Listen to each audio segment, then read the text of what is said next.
Hello বন্ধুরা, তোমরা কেমন আছো? Good afternoon.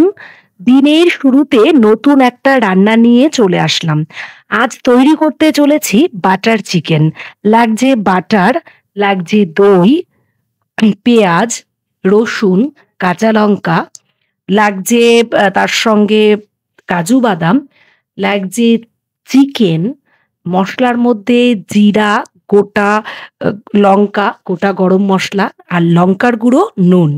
১ম এ আমি চিকেনটাকে ম্যারিনেট করে নেবো। তো ১ম এ আমি নুন, টক দই, লঙ্কার গুঁড়ো দিয়ে ভালো করে মেখে অন্ততপক্ষে ২ থেকে ৩ ঘন্টা ফ্রিজে স্টোর করে রেখে দেবো।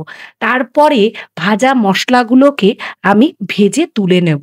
এরপর কড়াইতে আমি বাটার দিয়ে দিলাম। বাটার এবং তার সঙ্গে সাদা তেল মিক্স করে দিয়ে দিলাম।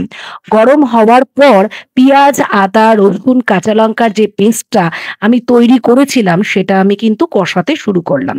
খুব ভালোভাবে কষাতে হবে যাতে যতক্ষণ পর্যন্ত তার থেকে তেল না বেরিয়ে আসে। দেখুন তেলটা কিন্তু বেরিয়েই এসছে। এরপর ম্যারিনেট করা চিকেনটা সেই তেলের মধ্যে দিয়ে দেবো।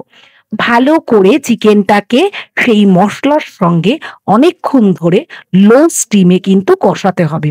যতক্ষণ পর্যন্ত চিকেন থেকে জল না বেরিয়ে আসে। তো আস্তে, আস্তে করেই কষাতে হবে। দেখুন চিকেন থেকে কিন্তু জল বেরিয়ে এসছে। এরপরে যে ভাজা মসলাটা আমি গুঁড়ো করে রেখেছিলাম, সেই ভাজা মসলাটা কিন্তু আমি এর মধ্যে দিয়ে দেবো। ভালো করে নাড়িয়ে চাড়িয়ে তারপর ঢাকা দিয়ে দেবো। কিছুক্ষণ বাদে যতক্ষণ পর্যন্ত এটার থেকে একটা ভালোভাবে তেল না বেরোয় ততক্ষণ পর্যন্ত রান্না করব। তো কিছুক্ষণ বাদে আমার রেডি হয়ে যাবে বাটার চিকেন। দেখে নাও কেমন লাগছে, তোমরা কিন্তু করে খেয়েও এবং এই প্রসেসে যদি তোমরা তৈরি করো তাহলে কিন্তু সবাই খাওয়ার পরে কিন্তু বাহ! বাহ! করবে। ওকে, টাটা, ভালো থেকো, সুস্থ থেকো।